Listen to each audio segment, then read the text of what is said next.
Assalamualaikum warahmatullahi wabarakatuh.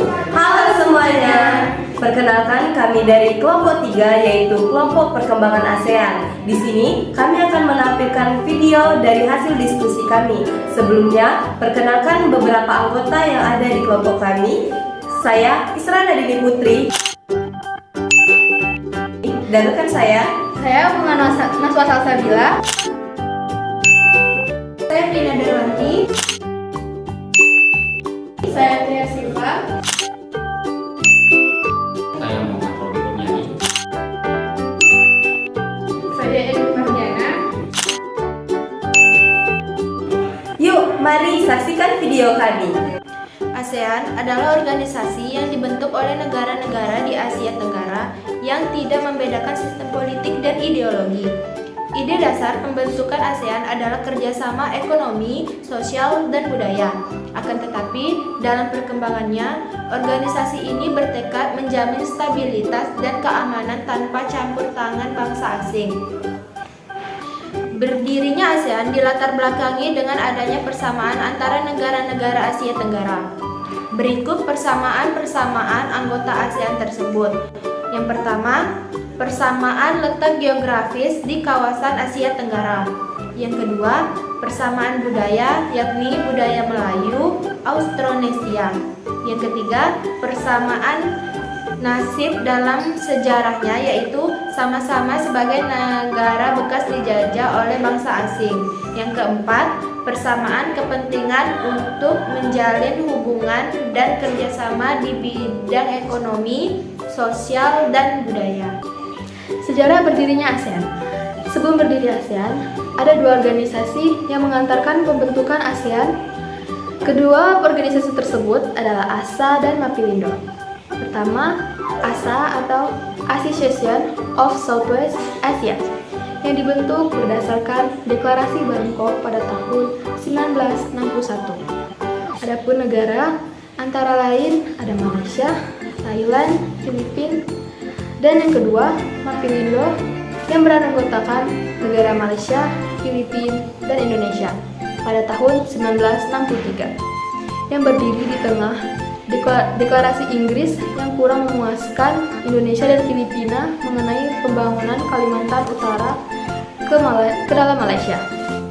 Lanjut setelah itu ada ASEAN yang ditandatanganinya berdasarkan Deklarasi Bangkok oleh 5 menteri luar negeri negara-negara di Asia Tenggara. Berikut kelima negeri luar negeri tersebut antara lain. Pertama ada Adam Malik, Menteri Luar Negeri dari negara Indonesia. Yang kedua, Tun Abdul Razak, Wakil Perdana Menteri atau Menteri Pembangunan Nasional dari negara Malaysia. Yang ketiga, S. Rajaratnam, Menteri Luar Negeri dari negara Singapura. Yang keempat, Narcisco Ramos, Menteri Luar Negeri dari negara Filipina. Dan yang kelima, yang terakhir yaitu adalah Tanat Koman, Menteri Luar Negeri dari negara Thailand. Tujuan ASEAN. Berikut adalah beberapa tujuan dari dibentuknya ASEAN. Yang pertama, mempercepat ekonomi dan sosial budaya negara-negara yang ada di kawasan ASEAN.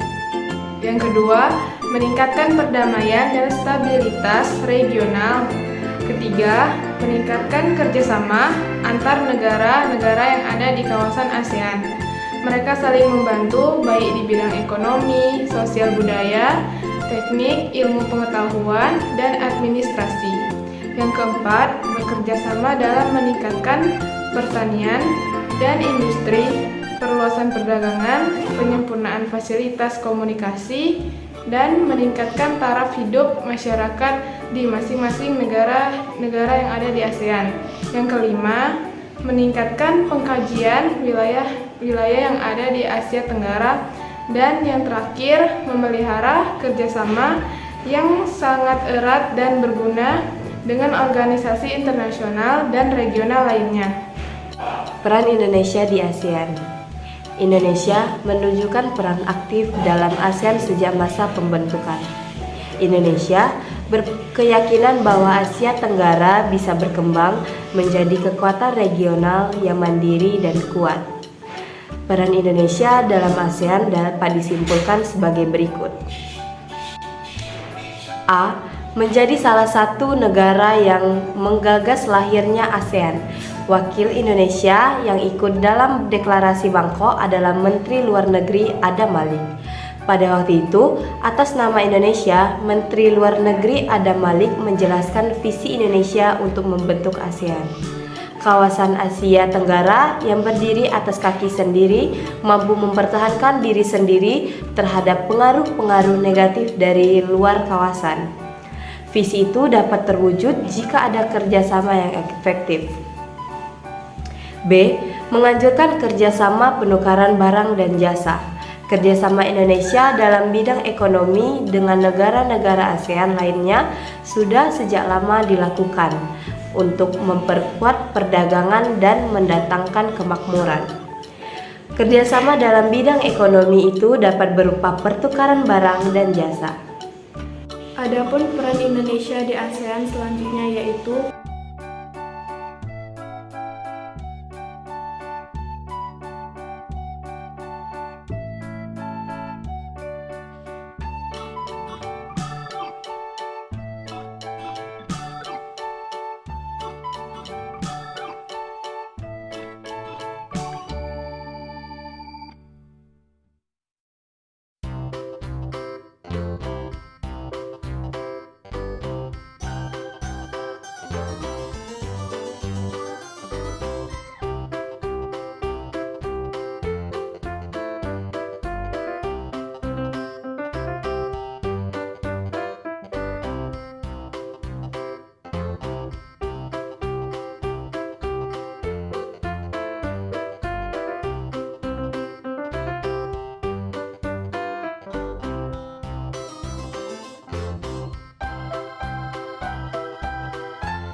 Adapun kesimpulan dari ASEAN merupakan organisasi regional di kawasan Asia Tenggara. ASEAN sekarang beranggotakan 11 negara yaitu Indonesia, Kamboja, Malaysia, Singapura, Thailand, Filipina, Brunei Darussalam, Laos, Myanmar, dan Timor Leste. Bahwa sejak pembentukannya pada tahun 1967, ASEAN telah menjadi salah satu organisasi regional yang paling signifikan di Asia Tenggara. Secara bertahap, ASEAN telah berhasil membangun kerjasama ekonomi, politik, sosial, dan budaya antar anggotanya. Selama ini ASEAN telah menghadapi semua tantangan, akan tetapi dalam hal tersebut dia menciptakan perdamaian dunia. Masih ada banyak potensi yang dapat ditingkatkan untuk mengatasi tantangan baru seperti masalah keamanan, isu-isu lingkungan, dan ketimpangan ekonomi, dan lain-lainnya.